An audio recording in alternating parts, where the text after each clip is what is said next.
What's up, guys? It's your boy Maine back with another stream. We got a big week here, guys. We've got CPI tomorrow morning. This is going to be one to keep your eyes on here. I always recommend this site to people who might be interested in tracking this kind of stuff. Forex Factory, you click on the calendar tab. Anything that's got a red folder is considered like a major high impact item. And then typically the ones you're going to want to focus on have USD under the currency. Primarily, I'm focusing on what I think might affect crypto, which is generally going to be the CPIs, the FOMCs. We have PPI as well, all the PPs and CCs and Is. So quite a big week. Retail sales on Thursday. So a lot of stuff going on here this week. And we also have a very precarious spot, you could say, for the markets. We've had an absolute ripper of a rally in equities, while crypto has, experienced a lot of negativity, some attacks from Gary Gensler in the SEC after Binance, things of that nature, going after Coinbase. It's like, okay, if equities are going to pull back, does that mean that,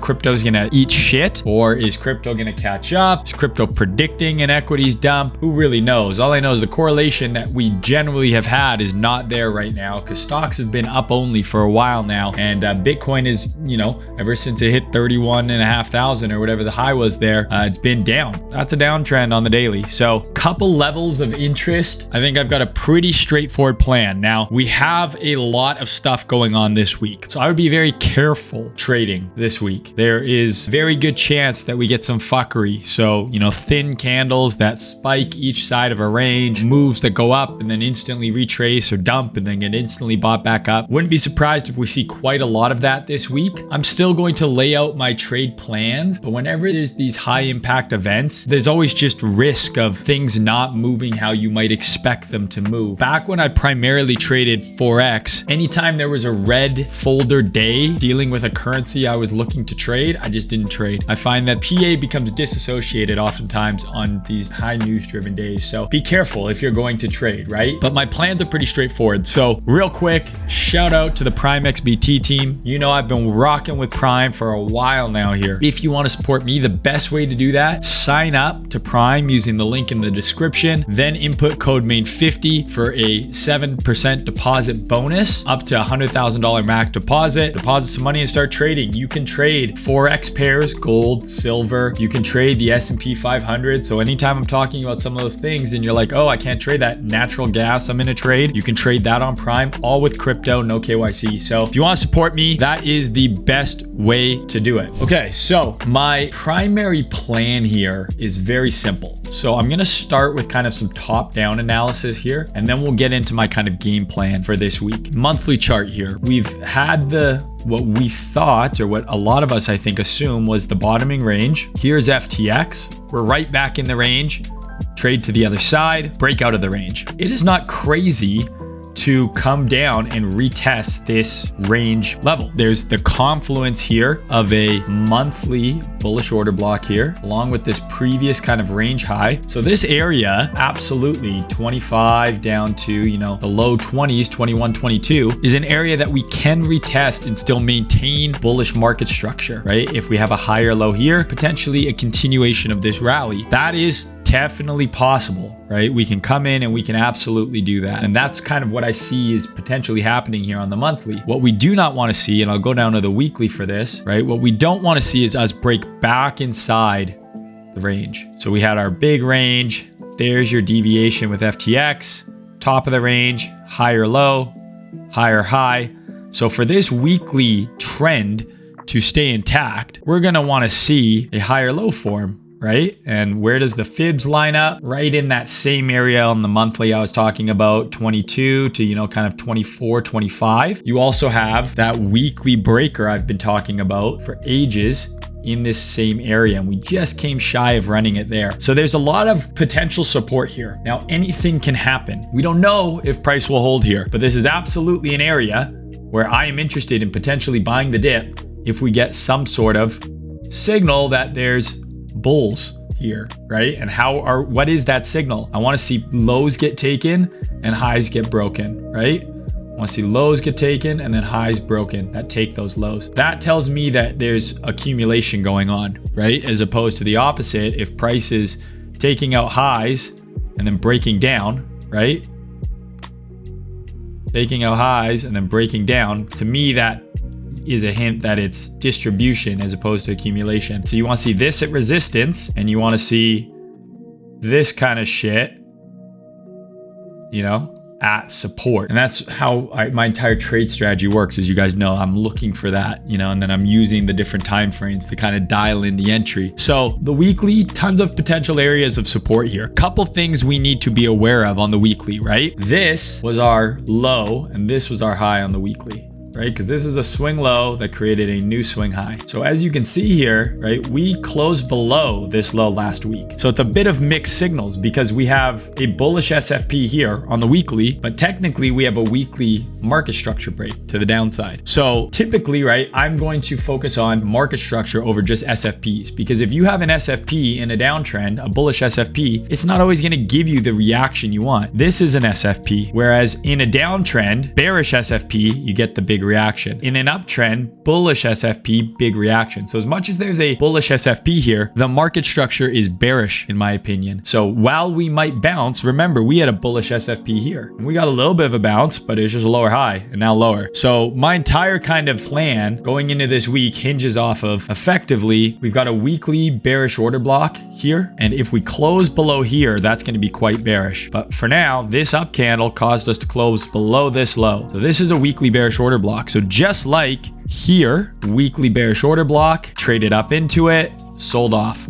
That's effectively what I'm looking for here, potentially. Trade up into here, sell off. So how do I see this potentially playing out? We'll get a little bit lower time frame now. Using the 12-hour, this big gray block is our weekly bearish order block. You can see here, this white line is the top of the weekly breaker. So that's this level right here. And then these are two key levels that I think, right? So the open basically of the breaker, the close, and the high. Those are what those three levels mark. So instead of having the big gray box there like I do here, because then it just looks too crazy, I've just got these levels that I think are relevant relative to the weekly breaker here. So we've got relatively equal lows here on the 12-hour. We've got relatively equal highs here and here. So I'm looking to fade whatever the move may be. So if we're going to trade up into the weekly OB, right? We're pushing up a little bit right now. Nice lower wicks. Maybe we're going to get a push up. I'll look to fade a move above this high because this is a 12-hour breaker right here, right? This down move that caused that move up, traded below, rejected. So if we run above these highs into here and I get a H1 sell trigger, I will take it. If we trade above the 12-hour range, here's your 12-hour range. If we trade above the 12-hour range high and I get a sell trigger, we have bearish order block up here and we're within that weekly order block, I will short it. Just like this was our 12-hour range, remember before. We traded above it. On the 1 hour and the 30-minute, there is a sell trigger. There's your reaction. So if we get the same type of thing here, up here, that's a short I'm looking for. However, if early in the week, so maybe on CPI tomorrow or FOMC on Wednesday, if we spike below these lows and I get some sort of trigger here, because we'll have tagged that weekly breaker, it's right here. So we have these lows right below there. So if we do something like this, spike below the lows, I might try and get in a long, and then I would target here and here. And then I would look to short. So I know that's a lot of words, but hopefully that's pretty clear. I'm waiting to see what price does. Probably tomorrow we'll get a good idea. If it's going to go up first, I'm looking to short. If it runs these lows, I'm interested in longs. My short targets would be here and then deeper into the breaker. And my long target would be those highs where I'm interested in shorting. So if the long happens first, I'm looking to target this high and this high. If the short happens first, I'm looking for this low. And then maybe we get a reaction. If we don't, then down to here, and then down even lower. Very straightforward plan for what I'm looking for. So Ethereum, my plan's the exact same as Bitcoin. Ethereum is weaker, in my opinion, than Bitcoin. So if you look at FBTC, this grindy staircase to the upside looks as though it's finally going to dump a little bit. I mean, like just looking at the 4 hour here, right? You had this huge long move up for the entire month of May and the start of June. And then in a couple candles, it's taken out half the move. This looks like it wants to trade lower. So understandably, ETH looks more bearish. So if the market is going to pull back, ETH is going to be the higher beta short. If the market is going to go up, in my opinion, ETH will be the lower beta long. So if we go up, Bitcoin would be favored on longs. If we go down, Ethereum would probably be favored on shorts. That's how I view FBTC. So looking at ETHUSD, the idea here is the exact same, right? We have this weekly bearish order block in the making here. If we trade up into it, I'd be looking for shorts. Trade up into, this area, this 12-hour bearish order block. This is where I'd be looking for shorts. Alternatively, right, if Bitcoin and Ethereum are going to roll over, Ethereum's almost at this low already. So it would probably potentially even take out this low. But again, if we're going to long, so if this is going to roll over and we're looking to long, I would rather long Bitcoin. Whereas if we bounce and then the market's going to put in a lower high, I would rather short Ethereum because I think it's weaker of the two. Similar plan to Bitcoin. If we get a bounce up into this area, this is where I'm looking to short. Right now it looks very heavy. So I'd be looking for it to take out this low and then this low over here. And then if we get some sort of bullish reaction down here, then by all means, I might hop into a long. But for now, I'm not positioned in either coin. Dollar has been following our analysis very closely. So this is one of the charts I've had the best read on over the last couple of months. Back in early April, when we ran down and took out this low, I said the next target is 104. Everyone was giga bearish on the dollar, giga bullish on Bitcoin. And I said, this is going to 104. And if that happens, what do you think is going to happen to Bitcoin? It's probably going to go down. So the dollar, April 10th to 24th, it bottomed. Look where Bitcoin is, April 10th to 24th, it topped. So when I was calling for the dollar rally, right, that was kind of the sign to be short biased, which I was because we were into resistance on Bitcoin, SFPing support on dollar. So dollar at support, Bitcoin at resistance. That's the perfect confluence. I'm just annoyed with myself because I got in a short up here and I shorted Ethereum on this move up. This bounce that we had, I shorted Ethereum here, but I fudded myself out of this short. I said I was going to fade the range high in this, whatever stream this was, like back here. I was like, I'm fading the fucking range high move. I'm doing it. We went up, spiked the range high, and I'm like, oh, I'm going to bid this breaker. So I ended up bidding here, not getting into this short, which was annoying. But that dollar call was accurate, proved to be correct. We came up into that weekly resistance now. And now if you just look on the H12 here, right, we had our high form, broke the low, lower high, broke the low, lower low. So if this is the continuation of this trend, right, I think a move up into here and then lower is potentially in the cards. So this is the only piece of data to me that is kind of askew, because as you can see here, we had that confluence. The dollar was at support, Bitcoin was at resistance, dollar rallied, Bitcoin sold off. Now we have dollar at resistance and Bitcoin looks weak, but it is near support. So that's where we really want to pay attention, because remember, this looked like shit and Bitcoin looked like it was going to the moon. And then what happened? This rallied, Bitcoin dumped. Now this looks like it's going to the moon. It's a big uptrend here on the higher time frame, and Bitcoin looks like shit, right? At support. So hopefully this correlation kicks back in and dollar trades lower and crypto can maybe go up. I mean, it's annoying because for the last handful of weeks, dollar's been going down and you've seen equities go up. You've seen gold go up. You've seen Euro USD, GBP USD go up. You've seen these sell off, but Bitcoin's just kind of looked shitty. So what would be favorable for crypto for sure is the dollar to continue going down. That would be the ideal situation for crypto. So in the video update I posted, I don't even know when, we are trading down here. I said 12-hour SFP. I think we trade up into this 12-hour OB, and let's see if we get a rejection here. So that's where I'm watching on the dollar. Looking at equities, like this is nuts, right? Like you look at these markets on the high time frame, they look strong. Now, all of them are coming into areas where I believe we could be finding resistance. So we have our kind of monthly order block, bearish order block that started this down move here. It's a huge candle, but what do we have here? We have a monthly high getting run into this order block area. So this is time to pay attention. If we run this high and then close below it, that's going to be, in my opinion, a bearish trigger that I will be looking for shorts lower. This is the monthly chart, right? So take it down to the weekly. Okay, well, let's see if we get a weekly SFP of this high this week. Because if we do, then this probably becomes a stop run of here, and then we probably trade back into support. Now that's the worry with Bitcoin, is what happens if we close this weekly as an SFP and then this thing drops 150 points over the next week or two? Does Bitcoin just die, right? I don't know. So a little bit of a tricky spot, but as bullish as equities look, I'm thinking that this rally, right? We've had 1, 2, 3, 4, 5. We're working on our 5th straight green candle. 1, 2, 3, 4, 5 we had there. So far in this bear market, whatever the fuck you want to call this, because it doesn't look like a bear market, we've only had 5 candles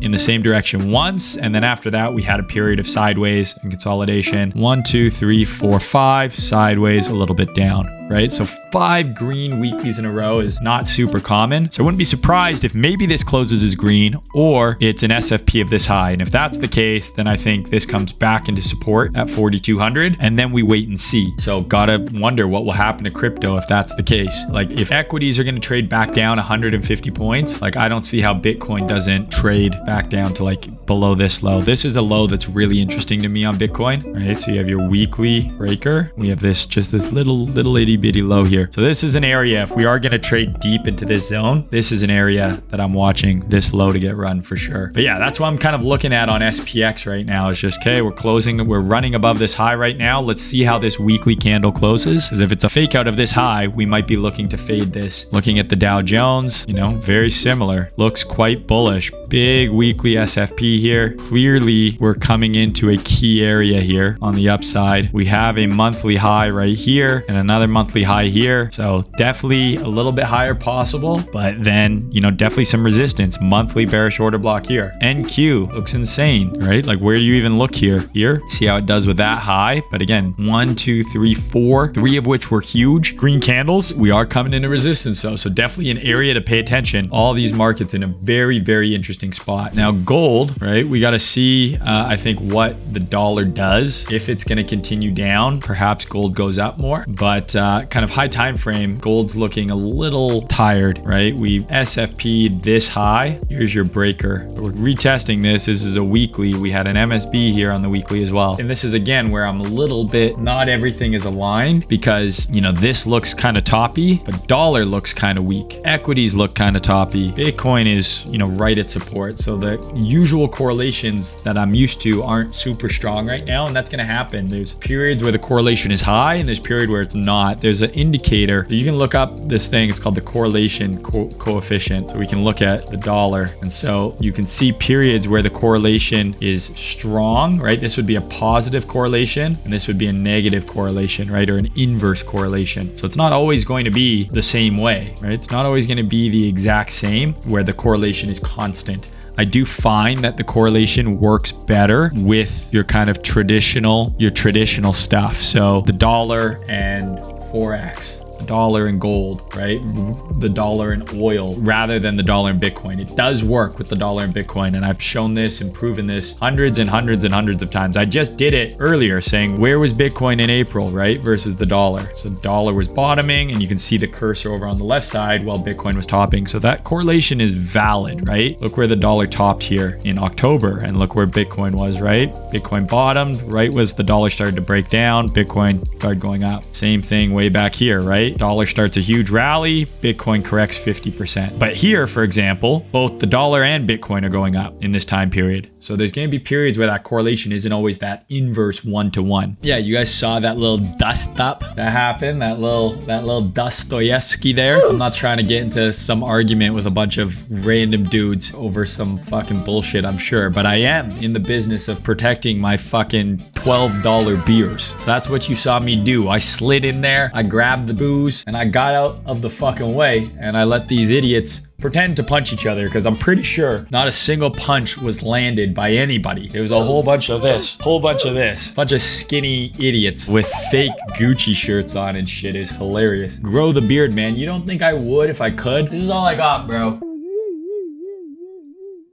The Flavor Saver, the Dust Buster, the Venomous Ethiopian Caterpillar, the Lip Sweater, the Crumb Collector, the Perv Stash. Absolutely dusty. I wish I was in Super Troopers, bro. I'm getting old, man. My girlfriend's like, I have a headache. So yeah, drink water. You wanna go? Equal rights, equal fights, lady. You're goddamn fucking right. And you're fucking goddamn right I would. My girlfriend does love the stash. The Taint Tickler. Back in the day when I was Twade in FX. Is that what I sound like? Okay. Maybe I'll stream some Diablo. Just started playing today. I'm annoyed because I'm still trying to play Zelda, plus trade, make videos, have a girlfriend, have a dog. What do you have to say to the people? Precise. Who's doing it like me? and play Diablo at the same time. I miss the days when you could just no life a game for days in a row and just have no responsibility and just play video games all the time. So great. Not anymore though. Now we got fucking shit to do apparently. Congratulations. You probably deserve a medal. Chat moving so fast, no one will see that I'm gay. I fucking got you, bro. Ain't nothing slips past me, bro. Now everybody knows that you are gay. Why are you gay? You are gay. Got that cop mustache. Just looks like Freddie Mercury from Queen. Well, Bitcoin's below 30K, so me and Freddie Mercury are equal parts gay. But I just got less AIDS, less of the HIV.